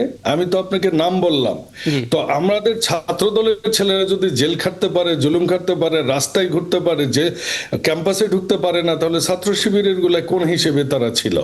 সো তারা গুপ্ত হিসেবে ছিল। This is very clear statement. এখন উনি 8-এ ছেড়েছেন, তার মানে এই না আমি বোধহয় একমাত্র প্রকাশ্যে বিএনপি করা মানুষ যিনি জেল খাটি সবকিছু করি, তারপর ঢাকা বিশ্ববিদ্যালয়ে যেদিন জয় বাংলা স্লোগান রাষ্ট্রীয়ভাবে পাশ হয়, ওই দিন আমি ঢাকা বিশ্ববিদ্যালয়ে গিয়েছি আমার অ্যাওয়ার্ড নেওয়ার জন্য, ঢাকা ইউনিভার্সিটি ডিবেটিং সোসাইটির আমি আজীবন সদস্য পদের অ্যাওয়ার্ড নেওয়ার জন্য। প্রত্যেকে জয় বাংলা বলেছেন, এবং এখন অনেকেই আছেন এনসিপি এবং শিবিরে, তারাও সেখানে ছিলেন, তারাও জয় বাংলা বলেছেন। কিন্তু আমি ফজলে হুদা বীর দর্পে সেখানে মঞ্চে বলেছিলাম আমি বাংলাদেশ জিন্দাবাদের আদর্শে বিশ্বাসী, এবং সেটা বলে আমি অ্যাওয়ার্ড নিয়ে চলে এসেছি। এখন প্রশ্ন হচ্ছে যে আপনি গুপ্তভাবে রাজনীতি, এটা তাদের কৌশল একান্ত। সো যদি কৌশল নাই হয় তাহলে তাদের লাগে কেন? কারণ এখন যদি আমাকে কেউ গুপ্ত বলে, এটা তো আমার লাগবে না, কারণ আমি তো গুপ্ত না। তো কাজেই তারা গুপ্ত রাজনীতি করেছে। আচ্ছা, আমি হ্যাঁ, বক্তব্যটা স্পষ্ট। আমি একটু এস এম সাইফ মুস্তাফিজ ছোট করে জি শেষ করুন। জি দেখেন, আমি আজ আমাদের ফজলুদ্দা বাবু বিএনপি দলের সংসদ সদস্য ঘোষণা করার পরে 21 জনকে বহিষ্কার করা হয়েছে, ছাত্রলীগ থেকে ছাত্র দলে এসেছে, এবং আপনার প্রেস রিলিজে দেখেছেন, সব জায়গায় দেখেছেন। গতকাল একজন সংরক্ষিত নারী এমপি মানসুর সম্ভবত তার নাম, তিনি তার ছাত্রলীগের কেন্দ্রীয় সভাপতি শোভনের সাথে তার ছবি পর্যন্ত এসেছে। এটা নিয়ে ইডেন কলেজ ছাত্র দল সমালোচনা করেছে, আমরা সোশ্যাল মিডিয়া দেখেছি। তো আপনি যদি আমি বলি শোভনের সাথে, আচ্ছা শোভন ঢাকা বিশ্ববিদ্যালয়ের ছাত্র ছিল, মনসুরা ঢাকা বিশ্ববিদ্যালয়ের ছিল, ছবি তো থাকতে পারে, নাম্বার 1। নাম্বার 2, ছাত্রলীগ থেকে তো ছাত্র দলে কেউ আসতে পারে। এই যে এই প্রসঙ্গে আবার একটা কথা বলি, যেটা সোশ্যাল মিডিয়ায় এসেছে, এই যে গোপালগঞ্জের আমাদের সংরক্ষিত, হ্যাঁ উনি একসময় আওয়ামী লীগ করেছেন, তো নির্বাচনের আগে উনি যোগ দিয়েছেন, উনি প্রকাশ্যেই আওয়ামী লীগ করেছেন। এই জায়গাটাতে আপনাদের সাথে পার্থক্য। সো গুপ্ত জিনিসটা যদি ডেফিনেশন না বোঝেন, বুঝেও না বোঝার ভান করতেছেন ভাইয়া, এটা খুব সিম্পল বিষয়, সবাই জানে। আমি স্পষ্ট, আমি একটু এস এম সাইফ মুস্তাফিজের কাছে যেতেই চাই। অনেকক্ষণ ধরে তিনি আছেন এবং সব আলোচনা শুনছেন, এবং সাইফ মুস্তাফিজ আরও একবার আপনাকে আমন্ত্রণ জানাচ্ছে, এবং বলে রাখি আমার সঙ্গে আমার পাশে ঠিক এই মুহূর্তে সিনিয়র সাংবাদিক এম এ আজিজ আছেন, তিনিও হয়তো কিছু জানতে যেতে পারেন। কিন্তু আমি আপনার কাছে যেটা জানতে চাই, মানে যেই সময় আমরা বলা হয় যে একটা নতুন বাংলাদেশ, নতুন সরকার এসেছে, শুধুমাত্র প্রোগ্রেস নিয়ে, একটা বড় ধরনের প্রগতিশীলতা নিয়ে কথা হবে, সেই জায়গায় আমরা আসলে কথা বলতে হচ্ছে গুপ্ত ট্যাগ নিয়ে, এবং সেই জায়গা থেকে ক্যাম্পাস উত্তাল হচ্ছে সেই খবরগুলো আমাদেরকে বলতে হচ্ছে। কিছুদিন আগে আপনার দলের আহ্বায়ক নাহিদ ইসলাম তিনি স্পষ্ট করে বলেছেন যে গণহত্যার সাথে সম্পৃক্ত নয় এবং সমর্থন দেয়নি এমন কোনো ছাত্রলীগ করতো কেউ যদি থাকে, তারাও এনসিপিতে আসতে পারবে। অর্থাৎ যদি এরকম করে ফিল্টারিং প্রসেসে কেউ আসে, তারা আসতে পারবে। মানে সেক্ষেত্রে আসলে সেই ছাত্রলীগ গুপ্ত হবে না, তার কি নিশ্চয়তা থাকবে, বা পুরোটা কিভাবে দেখছেন আপনি? না, ধন্যবাদ আপনাকে। আমার যারা বিপক্ষ আলোচক আছেন তাদেরকে শুভেচ্ছা জানাচ্ছি। আহ, দেখুন, আপনি যে বক্তব্যটি বলেছেন, আমার মনে হয় যে নাহিদের যদি পুরো, আমাদের আহ্বায়ক নাহিদ ইসলামের যদি পুরো বক্তব্যটি শুনেন তাহলে আসলে ক্লিয়ার হওয়ার কথা। কারণ এই অভ্যুত্থানের সময় আসলে ছাত্রলীগের অনেক নেতা কর্মী কিন্তু সে সময় তাদের পদত্যাগ করে এই অভ্যুত্থানে যুক্ত হয়েছেন। আমার শ্রদ্ধেয় বাবুল ভাই যিনি বললেন যে এই ডিবেটিং প্রোগ্রামে কিন্তু সেখানে অনেক ছাত্রলীগের যারা ছিলেন তাদের হয়তো অনেককে আপনি এখন এনসিপিতেও দেখতে পাচ্ছেন। ধরেন যে সাজ্জুদ আলম, সেখানে মানে ঘোষণা দিয়ে সেই ছাত্রলীগের তার পদ ছেড়ে দিয়ে কিন্তু তিনি জুলাই গণঅভ্যুত্থানের নেতৃত্ব দিয়েছেন। এরকম অনেক ঘটনা আছে এই প্রসেসে বা এই কাউন্সিলিং প্রসেসের মধ্য দিয়ে আসলে আমরা সেরকম মানুষকে আহ্বান করছি যাদের এরকম গণহত্যা বা এরকম কোনো কিছুর মধ্যে দায় নেই। এবং এটা আপনি কারেক্টলি বলেছেন যে এরকম যে তারাও গুপ্ত, বা আমি আসলে এই ওয়ার্ডটা ইউজ করতে চাই না যে গুপ্ত সুপ্ত, বা আলটিমেটলি এখন যে ফাইটটা হচ্ছে খুব সিলি একটা ম্যাটার নিয়ে বড় সকল বড় দুইটা দলের মধ্যে যে লড়াইটা হচ্ছে, সেটা আসলে খুবই আনফর্চুনেট। কারণ তারা যখন নিজেদেরকে বড় রাজনৈতিক দল দাবি করে সেখানে দায়িত্বশীলতার জায়গাও থাকে। তো আমি মনে করি যে এটার একটা সুযোগ আছে, তবে সেক্ষেত্রে আমাদেরকে সতর্ক হয়ে ওই প্রসেস মেনটেন করে, বা আমাদের যারা সাংগঠনিক সম্পাদকরা যারা আছেন। জি। এবং আজকে ক্যাম্পাসে যা হলো সেটা খুবই নিন্দনীয় এবং আসলে খুবই আনফর্চুনেট যে হঠাৎ করে আবার আমরা ক্যাম্পাসকে আসলে অস্থিতিশীল হতে দেখলাম। এবং খুবই সিলি একটা বিষয় নিয়ে বিএনপির ছাত্র দলের যারা ভাইরা আছেন তারা আমরা দেখলাম যে ছাত্র শিবিরের সাথে একরকম সহিংসতা জড়িয়ে গিয়েছেন। আবার সেখানে এবি জুবায়ের, মোসাদ্দেক, ওনাদেরকেও আক্রমণ করা হয়েছে সম্ভবত, আমি যতটুকু লাস্ট শুনেছি। তো এটা আসলে খুবই নিন্দনীয়, কারণ তারা ডাকসুতে নির্বাচিত সদস্য এবং তাদের গণঅভ্যুত্থানের সময় একটা ভূমিকা আছে। আবার যেই ছাত্র দলের ভাইয়েরা এই পাঠগুলো হয়তো নিয়েছেন তাদেরও কিন্তু একটা ভূমিকা আছে। তো দিন শেষে আসলে জুলাই গণঅভ্যুত্থানে ভূমিকা নেওয়া দুইজন মানুষ একে অপরের বিপক্ষে যখন আমরা দাঁড়িয়ে যাচ্ছি, সেক্ষেত্রে কিন্তু এই জুলাই গণঅভ্যুত্থান আকাঙ্ক্ষা দিন দিন বাস্তবায়নের যেই আজকে আমাদের স্বপ্ন ছিল সেটা কিন্তু দূরে চলে যাচ্ছে। এবং আমি এটা অ্যাপ্রিসিয়েট করি যে ছাত্র দলের যারা দায়িত্বশীল ছিলেন, রাকিব ভাই থেকে শুরু করে, ওনারা চেষ্টা করেছেন এটা মিটিগেট করার। এবং আমরা আসলে দিন শেষে চাই যে একটা সুষ্ঠু সুন্দর রাজনৈতিক পরিবেশ বিরাজ করে এবং ক্যাম্পাসে আসলে আপনি যেমন চমৎকার করে চাইছেন যে ক্যাম্পাস ঠান্ডা হোক, বোধ করি সবাই সেটা চাইছে, কিন্তু বাস্তবতা হচ্ছে যে কোনো না কোনো জায়গা থেকে সে অস্থিরতা তৈরি হচ্ছে। যেরকম এম এ আজিজ, আপনি আপনার সাংবাদিকতার যে অভিজ্ঞতা, সেই অভিজ্ঞতাকে ঠিক এই বর্তমান সময়ে যদি মেলে ধরেন তাহলে আপনি কি দেখতে পাচ্ছেন? ক্যাম্পাসের এই অস্থিরতার শেষটা কোথায় আসলে? দেখেন, আমরাও ছাত্র রাজনীতি করেছি, আমরা জাতীয় রাজনীতির দ্বারা এত বেশি ইনফ্লুয়েন্স হইনি। এখন যে ছাত্ররা রাজনীতি করে তারা জাতীয় রাজনীতির দূর থেকে কথা বললেও ইনফ্লুয়েন্সড হয়। সুতরাং এখন যে অবস্থাটা তৈরি হচ্ছে, আমি বলবো যে এটা কিন্তু অনাকাঙ্ক্ষিত। এখানে জাতীয় রাজনীতি হস্তক্ষেপ করা উচিত, ছাত্রদেরকে নিবৃত্ত করা উচিত, কারণ তারা সবাই অভ্যুত্থানের শক্তি। এই গোলমাল যদি আরো স্প্রেড করতে থাকে, আমি বললাম যে আসলে পরিস্থিতি খারাপ হবে। এবং সজীব ভুঁইয়ার মতোই ডিপ স্টেট ফাংশন করতেছে, এটাই বলবো আমি। তাদের মনে অজান্তে, ডিপ স্টেট তো আপনাকে জানায় করবে না, অজানায় অস্থির অবস্থা তৈরি করবে। সুতরাং এখন আমি মনে করি যে এই ছাত্ররা সবাই দেখেন পার্টির প্রতি অনুগত আছে। সুতরাং জাতীয় এখন পার্লামেন্টের কমিটি হয়েছে, শুধু জ্বালানি নয়, এই বিষয়গুলো দেখবে। এটাও একটা সমস্যা এই মুহূর্তের জন্য, কিন্তু অনৈক্যটা বড় ধরনের সমস্যা। আর দ্বিতীয়ত নাহিদ ইসলামের কথা যেটা আলোচনা হচ্ছে এখানে, আমি আগে যেটা বলেছিলাম, কারণ এই পার্লামেন্টে আইন হয়েছে যে আওয়ামী লীগ নিষিদ্ধ রেখে সন্ত্রাস বিরোধী আইন, যেটা আগে বলার চেষ্টা করেছি।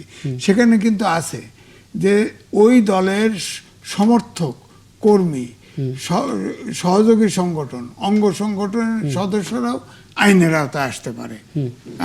তাহলে এখন নাহিদ ইসলামের পার্টি করলেই তার মাপ, এটা তো হইতে পারে না। স্পষ্ট বলেছে যে সেই সময় যারা গণহত্যায় অংশ নেয়নি, এমনকি যারা গণহত্যার বিপরীতে দাঁড়িয়েছে, ছাত্রলীগ করতো সেটা মানে ভুলে গিয়ে, না সেটা ভুলে গিয়ে, ভুলবে আপনি বুঝলেন কেমনে?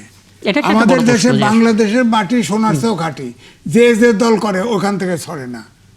আমাদের অভিজ্ঞতা আছে, আমরাও ছাত্র রাজনীতি করেছি, যে হয়তো এখন সে বাঁচার জন্য আশ্রয় নিতে পারে, কিন্তু এই যে খুব চমৎকার একটা পয়েন্ট বলেছে, আমি এটা নিয়ে সাইদ মুস্তাফিজ আপনি যেতে চাই। এস.এম. সাইদ মুস্তাফিজ একটা প্রশ্ন আসলে সিনিয়র সাংবাদিক এম এ আজিজ করছিলেন যে এনসিপি বুঝবে কিভাবে কোনো ছাত্রলীগের এক্স কর্মী যদি এসে এনসিপিকে বলে যে আমি আসলে গণহত্যার বিপরীতে ছিলাম এবং সেই সময় মাঠে ছিলাম, মানে এটা তো আর ডিএনএ টেস্ট বা ব্লাড টেস্ট করে বের করা যাবে না, কিছু না কিছুভাবে খুঁজে আপনাদের ইনভেস্টিগেট করতে হবে। কিভাবে ফিল্টার করবেন আসলে? দলের পলিসি বা আমাদের সাংগঠনিক জায়গা এতটাই দুর্বল না যে একজন এসে বললো যে আমি ছাত্রলীগ ছিলাম, এখন আর আমার মধ্যে সেই জায়গাটা নেই, আমাকে নেন। আমাদের তো একটা নিশ্চয়ই নির্দিষ্ট প্রসেস আছে, আমাদের প্রত্যেকটা বিভাগীয় সম্পাদক আছে, ইউনিয়ন পর্যায়ে সংগঠক আছে, এবং যারা আমাদের অভ্যুত্থানের পরিচিত মুখ বা যাদের সাথে আমাদের দীর্ঘদিনের একটা বোঝাপড়া আছে, এবং আপনার এলাকায় কি আসলে ছাত্রলীগ ছিল বা কে আসলে অভ্যুত্থানের সময় ছাত্রলীগকে ত্যাগ করে বা ওই মতাদর্শের জায়গাটা ত্যাগ করে আন্দোলন করেছে, সেটা তো সে এলাকার মানুষ জানে। ধরেন আমার সিরাজগঞ্জে আমি জানি যে সেখানে কে আন্দোলন করেছিল বা পরবর্তীতে কাদের কি রকম ভূমিকা ছিল, কারা কি ছিল। তো একটা প্রসেস দিয়ে আমরা এই স্ক্রুটিনিটা করব, এবং এর মানেই না যে একদম ভালোভাবে আমরা সবাই ছাত্রলীগকে আহ্বান করছি। আপনি যারা দেখবেন যে আমরা মূলত মানে টার্গেট করছি যারা জুলাই গণ অভ্যুত্থানের কোনো না কোনো ফেজ ছিল বা কোনো না কোনো সাংগঠনিক ভাবে যাদের একটা শক্তিশালী অবস্থান ছিল, সেরকম ক্রাইটেরিয়াতেই আসলে আমরা মানুষকে যুক্ত করছি। যেমন বিএনপির যেরকম ইসাক সরকার, উনি মহানগরের একজন গুরুত্বপূর্ণ নেতা এবং 17 বছর ধরে বিএনপির অনেক জেল জুলুম মামলার শিকার হয়েছেন, এবার স্বতন্ত্রভাবে ইলেকশন করেছেন। তিনি প্রায় 3000 নেতাকর্মী কে নিয়ে আমাদের দলে যুক্ত হচ্ছেন। কিছুদিন আগে আপ বাংলাদেশের কিছু গ্রুপ আমাদের সাথে যুক্ত হলো, আবার হচ্ছে যে এরকম ক্রাইটেরিয়া মানুষজন যুক্ত হচ্ছে।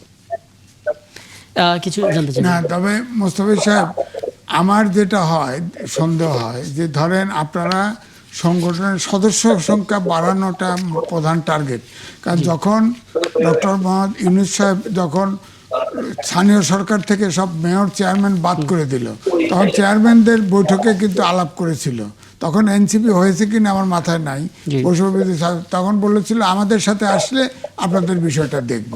তখন কিন্তু এটা আসলে ফাইনালি কাজ করে নাই। তো এখন সেরকম উদ্দেশ্য কিনা যে যার সদস্য সংখ্যা বাড়ানো, যে এখন যেহেতু ছাত্রলীগ বা আওয়ামী লীগের লোকরা বাইরে আছে, এখান থেকে সদস্য সংগ্রহ করা সহজ হবে, সেরকম একটা ইয়ের থেকে মানে প্রচেষ্টা কিনা? ডেফিনেটলি আমি দায়িত্ব নিয়ে বলছি যে আসলে এরকম কোন ইন্টেনশন বা এরকম কোন জায়গা থেকে এনসিপি কাজ করছে না, এবং এনসিপির তো একটা বড় দায়ের জায়গাও আছে, এবং সে জুলাই গণঅভ্যুত্থানকে ওন করি তার রাজনীতিতে আসলে সামনের দিনে আগাচ্ছে। এরকম যদি কোনো ক্রাইটেরিয়াতে আমাদের যারা সমর্থক বা আমাদের যারা শুভাকাঙ্ক্ষী, তারা তো কোনো না কোনো আঙ্গিকে দেখতেই পারবে যদি আসলে এরকম বিতর্কিত আওয়ামী লীগার বা এরকম কোনো মানুষকে আমরা যুক্ত করে থাকি, সেটা তো আলটিমেটলি আমাদের রাজনীতির জন্য ভালো হবে না। তো আমরা নিশ্চয়ই জেনে বুঝে নিজেদের ক্ষতি করব না। তো আমরা চেষ্টা করছি ফুল ক্রাইটেরিয়া মেনটেন করে জুলাই গণঅভ্যুত্থানে ভূমিকা রাখে এরকম মানুষজনই রাখতে, কিন্তু মানে পার্টিকুলার আওয়ামী লীগ, ছাত্রলীগ এদের ব্যাপারে আমাদের যে আলাদা করে হচ্ছে যে এদেরকে টার্গেট করা হচ্ছে এরকম আসলে না। কারণ ওই বক্তব্যের একটা পার্ট শুধু আপনারা হয়তো আলোচনা করছেন, কিন্তু সেখানে কিন্তু বলা হয়েছে আরো ক্রাইটেরিয়াতে আরো অংশের মানুষজনের কথা বলা হয়েছে, অন্যান্য রাজনৈতিক দলের কথা বলা হয়েছে, বিএনপির কথা উল্লেখ করা হয়েছে, বাংলাদেশ জামাত ইসলামের বুঝতে পারছি। এবং কিছুদিন আগে একটা বক্তব্যে রুমিন ফারহানও বলেছিলেন যে তাকেও এনসিপি থেকে আমন্ত্রণ জানানো হয়েছিল, এরকম কথাও তিনি বলেছিলেন। যাই হোক, আমি আরেকটা বিষয় একটু জানতে চাই আপনার কাছে, সেটা হচ্ছে যে মনিরা শারমিনের কথা আমরা শুনতে পাচ্ছিলাম যে এনসিপির পক্ষ থেকে সংরক্ষিত নারী আসনে তার ভয়েসটা হয়তো আমরা শুনতে পারবো, কিন্তু শেষ মুহূর্তে আমরা রিটার্নিং কর্মকর্তা তিনি বাতিল করে দিলেন তার মনোনয়নপত্র, এবং তিনি বলেছিলেন যে সরকারি চাকরি ছাড়ার 3 বছর পার না হওয়ায় আসলে বাতিলের সিদ্ধান্ত নেওয়া হলো। বিষয়টা একটু বলবেন, মানে এটা সাংগঠনিকভাবে কি আপনারা জানতেন না যে মনিরা শারমিনের 3 বছর এখনো পার হয়নি সরকারি চাকরি, নাকি অন্য কোনো জটিলতা আছে এখানে? না, সাংগঠনিক ভাবে তো অবশ্যই আমরা জানতাম, কিন্তু ধরেন যে এখানে যে বিধিটা ছিল সেই বিধিটা কিন্তু আসলে ক্রাইটেরিয়া ওয়াইজ তার যে জব বা তার যে ক্রাইটেরিয়া সেখানে কিন্তু একটা লুপহোলের জায়গা ছিল, এবং এটাকে চাইলেই আসলে পাশ কাটিয়ে এই প্রার্থীতে আসলে দেওয়ার সম্ভাবনা ছিল। এবং সেক্ষেত্রে আমরা যখন লয়ারদের সাথে কথা বলেছি বা দায়িত্বশীলদের সাথে কথা বলেছি, তারা কিন্তু আমাদেরকে আশ্বস্ত করেছে এটা আসলে কোনো সিগনিফিকেন্ট প্রবলেম হওয়ার কথা না। এটা মূলত আমাদের যারা নির্বাচন কমিশনের দায়িত্বশীল যারা আছেন তারা আসলে যেভাবে এটাকে ব্যাখ্যা করবেন বা যেভাবে আসলে নেবেন। তো আনফরচুনেট আমাদের নতুন রাজনৈতিক দলের ক্ষেত্রে তারা বরাবরই অনেক কঠোর অবস্থান নেন, এবং কোনো কোনো অংশে আসলে আমরা কোনো দিক দিয়ে আসলে ছাড় পাওয়ার সুযোগ পাই না।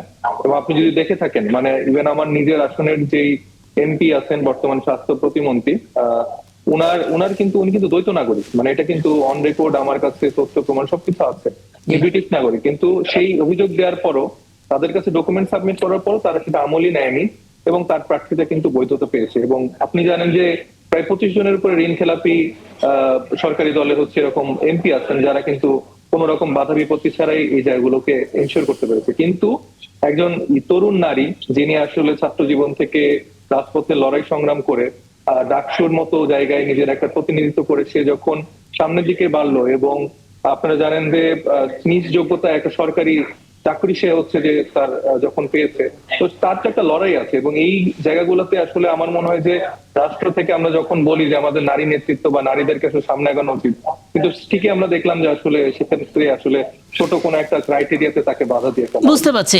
এখানে দুটো বড় অভিযোগ করেছেন এস এম সাইদ মুস্তাফিজ, আপনি শুনলেন। প্রথমত হচ্ছে যে এনসিপির ওপরেই বোধহয় একটু বেশি শক্ত অবস্থান নেয় যাচাই বাছাইয়ের দিকে, আপনি সেটা মনে করেন কিনা একটু বলবেন। আর দ্বিতীয় বিষয় আমি একটু অ্যাড করে নিই, যেমন দলের নিবন্ধনের ক্ষেত্রে যদি আপনারা দেখেন, এমন কোন ক্রাইটেরিয়া ফুলফিল করতে হয়নি যেটা, কিন্তু ধরেন এই যে তারেক আমজনতার তারেক যিনি আছেন, উনি শুধুমাত্র নির্বাচন কমিশনের সামনে বসে থেকেই সালাউদ্দিন আহমেদ একদিন হাত বুলিয়ে দিয়ে তারা যে দলের নিবন্ধন পেয়ে যায়। আবার ধরেন যে আমাদের যে মার্কা, সেটা পাওয়ার জন্য ধরেন আমাদের কতটা কাঠখড় পোড়াতে হয়েছে। তো প্রত্যেকটা বিষয়ে নির্বাচন কমিশন আমাদের সাথে জাস্টিস করেনি, এবং বিরোধ মানে যারা সরকারি দলে আছে তাদের কোনো কিছুই তারা খেয়াল করে না, যে হলেই হইলো। বিষয়টা হলো যে নীতিমালায় আছে 3 বছর চাকরি করা যদি পূরণ ছেড়ে দেওয়ার পর 3 বছর তারপরে ছেড়ে দেওয়ার পরে। তো এখন আমার কথা হলো এনসিপিতে তো আরো নারী ছিল, যেহেতু মোস্তাফিজ সাহেব বলছেন যে তাদের প্রতি নির্বাচন কমিশন সবসময় বিচার সঠিক বিচার করে না, তাহলে তারা একদম নিখাদ একটা নারীকে দিতে পারতো। মনিয়া সাহেবের ইস্যুটা একটু পরে আসি। তার আগে যে ঘটনাগুলো বললেন যে প্রতীক দেওয়ার ক্ষেত্রে শাপলাকলি নিয়ে অনেক কিছু হলো, তারপরে দিকে তারেক মানে মার্কার যিনি তারেক নামে একজন নেতা, তিনি আসলে বসেছিলেন নির্বাচন কমিশনের বাইরে অনশন করছিলেন, পরবর্তীতে তার অনশন ভাঙানো হলো এবং পরবর্তী নাকি নিবন্ধনে তিনি পেয়ে গেলেন, এরকম একটা কথা আমরা শুনতে পাচ্ছি। এই সমস্ত বিচার বিশ্লেষণ করে তারা বঞ্চিত ফিল করছেন আর কি। না, তা ঠিক আছে। তখন তো ধরেন শাপলাকলি নিয়ে অনেক দিন ভরে আন্দোলন সংগ্রামী হয়েছে প্রতীকী, শেষ পর্যন্ত শাপলা প্রতীক। এটা আমার কাছে মনে হয়েছে এনসিপিকে এক সময় বাধ্যই করা হয়েছে শাপলা কলি নিতে। শাপলা, তবে আমার ব্যক্তিগত অপিনিয়ন, শাপলার চেয়ে শাপলার কলি দেখতে ভালো। আচ্ছা, আমরা যদি মনিয়া সাহেবের ক্ষেত্রে যে একটু বলেন, মানে তরুণ নেত্রী পার্লামেন্টে থাকলে হয়তো এনসিপির জন্য ভালো, ও তো ভোকাল ছিল, থাকলে ভালো, কিন্তু আইনে যদি পারমিট না করে, সেই জায়গায় যদি ধরে, এখন অন্যকে ও ছাড় দিছে আমাকে দিল না, এই অভিযোগ তো আইনে টিকবে না। অন্য খুন করছে, সুতরাং মাপ পায়। আচ্ছা, তাহলে কি আমরা বলতে পারি যে আইন আছে এনসিবির ক্ষেত্রে, সেই আইনটা শক্তভাবে মানা হয়, আর অন্যান্য দলের ক্ষেত্রে হয়তো কিছুটা শিথিল করা হয়, এরকম কি আমরা বলতে পারি? না, বলতে পারলে তো একটা প্রতিষ্ঠান সম্পর্কে অ্যাসপারশন, তারা তো একটা বিবেচনা করছে। আমি ধরে নেব যে সবাইকে সমান চোখে দেখা উচিত। আমি আপাতত আলাপটা এখানে শেষ করি, এবং আমার সঙ্গে আমার অতিথিরা আছেন। এ পর্যায়ে যুক্ত হচ্ছেন আন্তর্জাতিক এবং রাজনৈতিক সম্পর্ক বিশ্লেষক অধ্যাপক ডক্টর মোহাম্মদ তৌফিকুল ইসলাম মিতিল। তৌফিকুল ইসলাম মিতিল, আপনাকে আমন্ত্রণ জানাচ্ছি, এবং আমার সঙ্গে আছেন সিনিয়র সাংবাদিক এম এ আজিজ, এবং আমরা দুজনেই আপনার কাছে বেশ কিছু বিষয় জানতে চাইবই। তবে আমি শুরুতে জানতে চাই, আসলে হরমুজ প্রণালীতে প্রথমবারের মতন টোল আদায় করলো ইরান। বারবার আসলে ট্রাম্প হুমকি দিচ্ছিল যে এখান থেকে টোল আদায় করা যাবে না, টোল যে দেবে তার বিরুদ্ধেও ব্যবস্থা নেবে, এবং খোদ চীনকে ইঙ্গিত করে বলা হয়েছিল যে তোমরা যদি ইরানকে সাহায্য করো কিংবা ইরানকে টোল দাও, তাহলে 51% পর্যন্ত কর আরোপ করা হবে তাদের পণ্যে, মার্কিন যে বাজার সেখানে।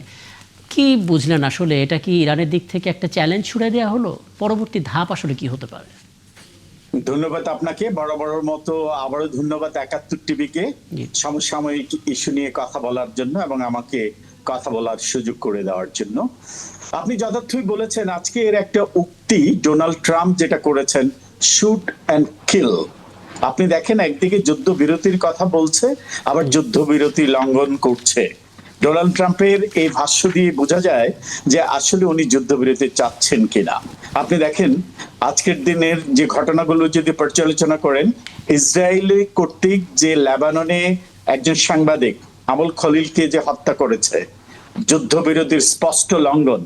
পাশাপাশি ইরানের বন্দরগুলো অবরোধ করে রাখা, সমুদ্র বন্দরগুলো, আবার পাশাপাশি হরমুজ প্রণালী খুলে দেওয়ার কথা বলছে ইসরায়েলি। আবার দেখেন এখানে ড্রোন হামলা হয়েছে গাজাতে। আপনি ইসরায়েলি প্রধান প্রতিরক্ষা মন্ত্রী ইতিমধ্যে কি বলেছেন? আমরা আমেরিকার সবুজ সংকেতের অপেক্ষায় আছি, আমরা ইরানে হামলা করার জন্য প্রস্তুত। এগুলো কি আসলেই যুদ্ধবিরতি না যুদ্ধবিরতি লঙ্ঘনের জন্য কথা বলা হচ্ছে? একদম। আবার অন্যদিকে যদি দেখেন, আপনি স্পষ্টতই বলেছেন যে হরমুজ প্রণালী থেকে ইরান প্রথম টোল আদায় করেছে এবং ইরানের কেন্দ্রীয় ব্যাংকে সেটা জমাও হয়েছে। এবং ইরানের স্পিকার স্পষ্ট করে বলেছেন যতক্ষণ না পর্যন্ত এই নদী বন্দর থেকে সমুদ্র বন্দর থেকে অবরোধ তোলা না হবে ততক্ষণ পর্যন্ত কিন্তু হরমুজ প্রণালী থেকে ওপেন করা হবে না। এটা ইরানের স্পিকার স্পষ্টতই বলেছেন। তাছাড়া দেখেন আপনি আজকে যে ঘটনা ঘটেছে বার্লিনে, আপনি দেখেন যে ইরানের এক্সাইল ক্রাউন প্রিন্স যে রেজা পাহলেভি কে কিন্তু ওখানে যারা ইরানিয়ান আছেন প্রবাসী জার্মানিতে, হ্যাঁ, ওরা কিন্তু একটা ক্ষোভের বহিঃপ্রকাশ করেছে তাকে আক্রমণের মাধ্যমে। তো এটা আপনি এই সবগুলো সিমটম মিলে আসলে কি সিজ ফায়ারের দিকে যাচ্ছে, নাকি সিজ ফায়ারের নাম করে সময় ক্ষেপণ করে যুদ্ধের প্রস্তুতি নিচ্ছে? আসলে এইটা আমাদেরকে ক্লিয়ার করতে হবে। আপনি দেখেন আমাদের এলাকায় একটা প্রবাদ আছে, বাহিরেতে লেপা পোছা দুধের মতো সাদা, ভিতরতে 14 কোটি শয়তানের দাদা। এই কথাটা, প্রবাদটা আমি এই জন্য বললাম, উপরে বলছে সিজ ফায়ারের কথা, যুদ্ধবিরতির কথা, কিন্তু কোনো কর্মকাণ্ডেই কিন্তু বলছে না ওরা যুদ্ধবিরতি চাচ্ছে। একদম একদম, মানে এটা আসলে প্রথম থেকে বলা হচ্ছিল যে সিজফায়ারের মধ্যে যদি অবিশ্বাস ঢুকে যায় তাহলে সে আলোচনাটাই এগোয় না। আপনি কিছু জানতে চাই? না, আমি জানতে চাচ্ছি না। আমার হচ্ছে যে ধরেন হরমুজ প্রণালীটা এটা ইরানের দখলে, হ্যাঁ, আর এর বাইরে কিন্তু যুক্তরাষ্ট্র ইতিমধ্যেই আপনার ড্রোন, পানির নিচ দিয়ে ড্রোন চালু করে দিছে, ড্রোন অ্যাটাক করতেছে। সুতরাং এখানে ট্রাম্প চায় যে ইরান নতি স্বীকার করুক, এটি মূল লক্ষ্য। কিন্তু ইরান এটাকে ইরান এটা ছাড়বে না। ইরান যুক্তরাষ্ট্রকে এবারে লাস্ট তার টোটাল অপারেশনাল পার্ট দেখে মনে হচ্ছে যে ইরান যতক্ষণ পর্যন্ত ট্রাম্প সারেন্ডার না করবে ততক্ষণ পর্যন্ত ইরান কিন্তু যুদ্ধ থেকে পিছপা হবে না। সুতরাং এই যুদ্ধ থামার সম্ভাবনা আমার কাছে মনে হয় খুবই কম। একটা বিষয় কি একটু বলবেন তৌফিকুল ইসলাম মিথিল? একটু জানতে ইচ্ছা করছে। আমরা শিরোনামেও এটা বলেছি যে ভারত মহাসাগরে ইরানের তেলবাহী জাহাজ জব্দ। ভারত মহাসাগরে আসলে ইরানের জাহাজ কেন জব্দ করা হলো? আসলে আপনি দেখেন এখানে যুদ্ধ মানেই এখানে কিন্তু গেম হয়, অনেক রকমের গেম হয়। এখন ভারত মহাসাগরে যুদ্ধটাকে ছড়িয়ে দেওয়ার জন্য অনেকভাবে গেম হচ্ছে। আপনি দেখেন, আপনি ইতিমধ্যেই জানেন সৌদি আরবে যে অ্যাটাক হয়েছে সেগুলো কিন্তু অনেকগুলো অ্যাটাকই ইরান করেনি, করেছে ইসরায়েল। কাজে ভারত মহাসাগরের যে ঘটনাটা আমার কাছে মনে হচ্ছে পার্ট অফ ওয়ার গেম। আমরা স্পষ্ট করে এখনো বিষয়টি স্পষ্টত কারোর কাছে ক্লিয়ার না, ক্রিস্টাল মেসেজ এখনো আমরা পাইনি, কিন্তু আমার কাছে মনে হচ্ছে পার্ট অফ ওয়ার গেম। এবং এটা আমেরিকা চাচ্ছে আদার্স কান্ট্রিজ ইনভলভমেন্ট। যেভাবে আপনি কিছুদিন আগে দেখেছেন টার্কিকে লক্ষ্য করে ইসরায়েল বারবার কিন্তু কথা বলছিল টার্কিকে যুদ্ধে সামহাও ইনভলভ করার জন্য। এটা আমেরিকা এবং আমার মনে হয় ইসরায়েল চাচ্ছে নেভারিং স্টেট গুলোকে। কিন্তু দেখুন, মানে এখন থেকে যদি আমরা 5-7 বছর পেছনে যাই তখন আসলে গ্লোবালি ওয়ারের এই টেকনিকটা খাটতো, কিন্তু এখন আসলে মানে প্রযুক্তিগতভাবে এত বেশি অগ্রগতি করেছে বিশ্ব, এখন কি আসলে গোপন আইডিয়াগুলো, ধারণাগুলো কি গোপন থাকে শেষ পর্যন্ত? মানে বার্লিন কিংবা ভারত কি জানবে না যে তাদেরকে আসলে জড়ানোর চেষ্টা করা হচ্ছে? নিশ্চয়ই এই তথ্যটা সৌদিও তো জানে যে তাদেরকে উস্কানি দিচ্ছে ইসরায়েল কিংবা যুক্তরাষ্ট্র। এটা এটা এটা আপনি, আপনার সাথে আমি সহমত, কিন্তু আপনি পাশাপাশি দেখেন প্রকৃত অর্থে ইরানের ইনসাইডে কি ঘটছে সেই তথ্যগুলো কি আমরা পাচ্ছি? একদমই না। আমরা এআই দিয়ে অনেক তথ্য পাচ্ছি, কিন্তু in fact what is going on inside Iran সেই তথ্যগুলো কি আমরা পাচ্ছি? কাজে সারাউন্ডিংসে যে এআই এর ইম্প্যাক্ট হচ্ছে না এবং কিছু ওয়ার গেম হচ্ছে না সেটাও কিন্তু বলা যাচ্ছে না। স্পষ্টত আমার কাছে যেটা মনে হচ্ছে যে সিজ ফায়ারের নামে যত আলোচনার কথা হচ্ছে, আপনি দেখেন ইভেন লেবাননের অ্যাম্বাসেডার সাথেও কিন্তু যোগাযোগ করেছে লেবাননের সাথে আলোচনায় বসার জন্য, আবার লেবাননে আক্রমণ করা হচ্ছে। সবগুলোই আমার কাছে মনে হচ্ছে আলোচনার নামে যা হচ্ছে পার্ট অফ গেম, সময় ক্ষেপণ করে যুদ্ধের প্রস্তুতি নেওয়া। এবার যদি মানে আমরা আসলে ইসরায়েল কিংবা যুক্তরাষ্ট্র, ইরান এই বেল্টের মানসিকতাটা বুঝলাম, আমরা যদি একটু আলাদাভাবে চীন এবং রাশিয়া নিয়ে কথা বলি, কারণ বেশ কিছুদিন ধরে স্পটলাইটের মধ্যে হঠাৎ করে চীন চলে এসেছে। তারা এতদিন ধরে হয়তো সাইলেন্টলি নেপথ্যের পেছনে থেকে হয়তো সাহায্যটা করছিল, কিন্তু এখন আসলে সেটা সরাসরি সবার চোখে পড়েছে এবং খোদ ডোনাল্ড ট্রাম্প বারবার চীনকে আসলে হুমকি দিচ্ছে। মানে যুদ্ধ যদি ছড়িয়ে পড়ে, তাহলে সেই ছড়িয়ে পড়ার প্রথম প্রবেশদ্বার কি আসলে চীন হতে যাচ্ছে কিনা? এটা সম্ভাবনা বেশি, আপনার সাথে আমি এই ক্ষেত্রে সহমত, এটা সম্ভাবনায় বেশি। কারণ স্বাভাবিকভাবে আপনি দেখেন, আপনি যদি লাস্ট 2 ডেকেডস দেখেন, সেখান থেকে পর্যালোচনা করলে দেখা যায় ইরানের সাথে চীন এবং রাশিয়ার যে সম্পর্ক, পাশাপাশি উত্তর কোরিয়ার সাথে যে সম্পর্ক, স্বাভাবিকভাবেই একটা রাষ্ট্রের সম্পর্ক নির্ভর করে সেখানে বিজনেস থেকে শুরু করে অনেক স্বার্থ সংশ্লিষ্ট ইস্যু থাকে। এখানে যদি ইরান আক্রান্ত হয়ে আলটিমেটলি ইরানকে যদি সামহাও পরাভূত করে এখানে যদি মার্কিন উপস্থিতি থাকে, এটা কিন্তু ভবিষ্যৎ চায়নার জন্য একটা হুমকি হয়ে দাঁড়াবে। কাজেই স্বাভাবিকভাবে চীন চাবে না যে ইরান কোনোভাবে পরাস্ত হোক এবং সেখানে মার্কিন উপস্থিতি সরব হোক, সেটা আলটিমেটলি ইরানের জন্য একটা থ্রেট হয়ে দাঁড়াবে। এবং কিছু পলিসি আপনি জানেন যে আন্তর্জাতিকভাবে কিছু দৃশ্যমান, কিছু অদৃশ্যমান, কিছু ভিজিবল, কিছু ইনভিজিবল পলিসি থাকে। তারই অংশ হিসাবে আমি বলবো চায়না যে কাজটা করছে, সে আমার কাছে মনে হয় একটা পরাশক্তি হিসাবে চায়না যেটা করছে, অন্যান্য আজকে আমেরিকা বা অন্য দেশ হলে হয়তো ইতিমধ্যেই ওরা ওপেন হয়ে যেত যুদ্ধে, চায়না কিন্তু সেটা করছে না। এখনো আলোচনার ডায়ালগের জন্য আপনি দেখেন চায়না কিন্তু পাকিস্তানকে অনুরোধ করছে মধ্যস্থতা করার জন্য, এবং পাকিস্তান ইতিমধ্যেই কিন্তু আপনি দেখেন সিজফায়ারের জন্য ফার্দার সিজফায়ার এক্সটেন্ড করার জন্য কথা বলছে। এই যে আপনি সিজফায়ারের কথা বলছিলেন তৌফিকুল ইসলাম মিথিল, আমার সামনে এখন এই ঘন্টাখানেক আগের একটি আপডেট আছে যে ইরান অবরোধে যুক্তরাষ্ট্র একটা নজিরবিহীন তৎপরতা শুরু করেছে। 2টা রণতরী সহ 26টা যুদ্ধ জাহাজ এখন সেখানে মোতায়েন করা রয়েছে। তার মানে সিজফায়ারের কথা একদিকে ডোনাল্ড ট্রাম্প বলছেন সেটা শুক্রবারের মধ্যেই হয়ে যাবে, যদিও সে শুক্রবারের একেবারে শেষ মুহূর্তে, কিন্তু আমরা আবার তৎপরতাও দেখতে পাচ্ছি। কি বলবেন আসলে? আসলে দেখেন, ডোনাল্ড ট্রাম্প যদি ভেবে থাকেন ইরান নত স্বীকার করে আলোচনায় বসবে, কিন্তু ইরানিয়ানদের, পার্সিয়ানদের হিস্ট্রি যদি দেখেন, ওরা ভেঙে যাবে, ওরা ক্ষতিগ্রস্ত হবে, ওরা মচ খাবে, কখনো ওরা নতি স্বীকার করবে না।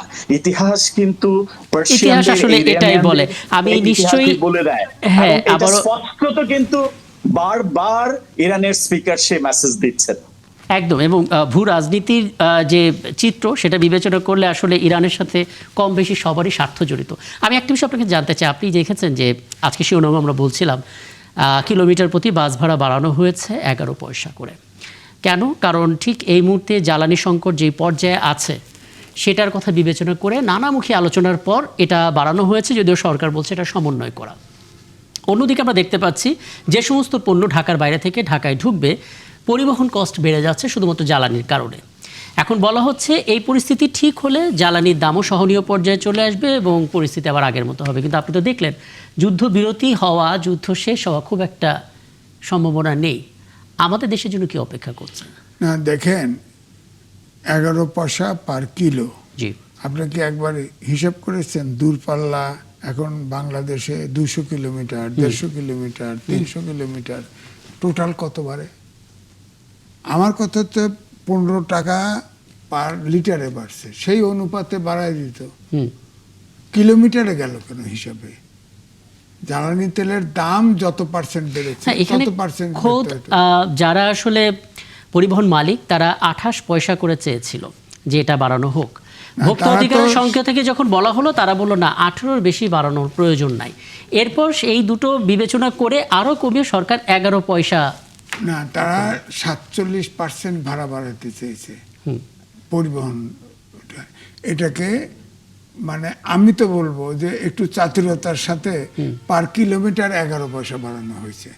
আমি ধরেন আমার বাড়ি এখান থেকে 180 কিলোমিটার, তাহলে আমি যেতে হলে ভাড়া কত পার্সেন্ট, কত টাকা বাড়বে পার কিলো হিসাব তো এখানে তো পার্সেন্টেজের হিসাব নেই। এক, দুই হচ্ছে জ্বালানি তেলের সংকট তো আসলে আজকের আলোচনায় তিনি তো বিশেষজ্ঞ বোঝাই যাচ্ছে সহজে তো জ্বালানি ক্রাইসিস দূর হচ্ছে না। এখন আমাদের দেশের যে অবস্থাটা হয়েছে যে আপনি ধরেন আমরা তো আসলে সরকারের পক্ষ থেকে বলা হচ্ছে অক্টোবর পুরা তেল আছে, মজুত আছে, কিন্তু লাইন দেখলে তা মনে হয় না। অর্থাৎ এখানে আস্থার গ্যাপ কিন্তু তৈরি হয়েছে যে সরকারের কাছে তেল নাই অথচ বলা হচ্ছে তেল আছে, কিন্তু তাহলে তেল যদি থাকেই তাহলে তো আপনার পেট্রোল পাম্পে তেল দিতে পারতো। আর অকটেন এবং পেট্রোল এখনো তো বাই প্রোডাক্টে বাংলাদেশে তৈরি হচ্ছে এবং সেটা কিন্তু আমাদের দেশের যে ডিমান্ড সেটা কিন্তু পূরণ হয়। তা আপনি ধরেন এখন যে সোশ্যাল সেফটি নেটের ধরেন খাল কাটা, কৃষকদের দেওয়া, বৃদ্ধ ভাতা, ফ্যামিলি ভাতা কার্ড ইত্যাদি দিচ্ছেন, এখানেও তো একটা প্রায়োরিটির লিস্ট করা দরকার। যে ধরেন কৃষকদের ডিজেল কৃষকরা ব্যবহার করে, কৃষক মাছে ব্যবসা করে, কৃষক ট্রাকে ব্যবহার করে, ডিজেল বাসে ব্যবহার করে। ডিজেলটা হচ্ছে একদমই লাইফের সাথে জড়িত, বাজার ব্যবস্থার সাথে, যেটা বললেন ট্রাকের ডিজেল, তো ডিজেলটার দাম বাড়ানো হয়েছে 15 টাকা। এখন আসলে আমাদের অপেক্ষা করতে হবে, যেহেতু সংসদে একটা কমিটি তৈরি হলো 10 জনের এবং 5 জন সরকারের পক্ষ থেকে, 5 জন বিরোধী দলের পক্ষ থেকে, দেখা যাক সেই জায়গা থেকে কি সিদ্ধান্ত আসে। সাধুবাদ তো করার মতোই। এবং আপনাকে অনেক ধন্যবাদ অধ্যাপক ডক্টর তৌফিকুল ইসলাম মিথিল। সামনে আয়োজনে অগ্রিম আমন্ত্রণ জানিয়ে রাখলাম আপনাকে এবং আশা করি আরও বিস্তারিত আলাপ করতে পারবো আমরা। দর্শক, এই ছিল আজকের 71 জনের আয়োজন। আগামীকাল নতুন আরও বিষয় নিয়ে কথা হবে, থাকবেন আমাদের সঙ্গে।